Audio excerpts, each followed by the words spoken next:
Have you ever wondered how a mirror works? Actually, it's not the glass that reflects the light. It's a thin sheet of metal behind the glass, often silver or aluminium, that totally reflects the stream of light coming in. But how? For this, we need to think about what light is. Light is an electromagnetic wave propagating through space. Light can be thought of as excitations in the electric field and the magnetic field, forming wave-like oscillations. The electric field goes up and down while the light wave itself travels horizontally. It's the same way water on a lake moves up and down while the wave travels horizontally. In fact, light contains electric field oscillations aligned in many planes, but to keep the model simple, we will only focus on light polarized in one plane. The magnetic field oscillations move in the third direction, in and out. Whenever there is an excitation in the electric field, there is always an excitation in the magnetic field. So for this explanation, we will ignore the magnetic field. But what is a field? A field is like a fabric permeating space. It can take on a value at one point in space and time. This ball is causing decreases in values at points in this fabric, just like a charge can cause changes in values in the electric field.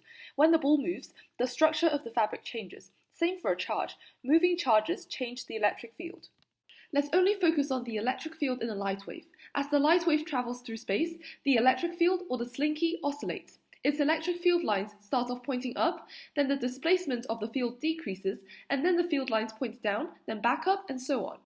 Metal atoms are free electrons, negatively charged particles, swimming around them. As a light wave reaches the back of the mirror and hits the metal, the sea of delocalized electrons in the metal feel an electric field, which points perpendicular to the direction of light.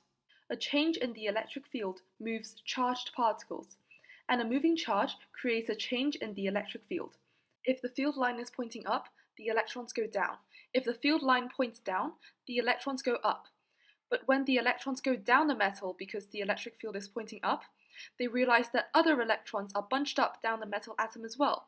They don't like being around other electrons, they feel a force of repulsion, and they move up the metal sheet again. Overall, the electrons stay evenly spread throughout the metal sheet. In fact, by moving up to their initial position, the metal creates an excitation in the electric field. Remember, moving charges change the electric field. As said before, if a field line is pointing down, the electrons go up. And if an electron goes up, like those in a metal sheet, an excitation is created with field lines pointing down. If an excitation in the electric field is created, an excitation in the magnetic field is always created. Excitations in the electric and magnetic fields form an electromagnetic wave, precisely light. So electric field oscillations excite electrons, which itself generates electric field oscillations, forming light waves going in the opposite direction. And that's how a sheet of metal in a mirror reflects light.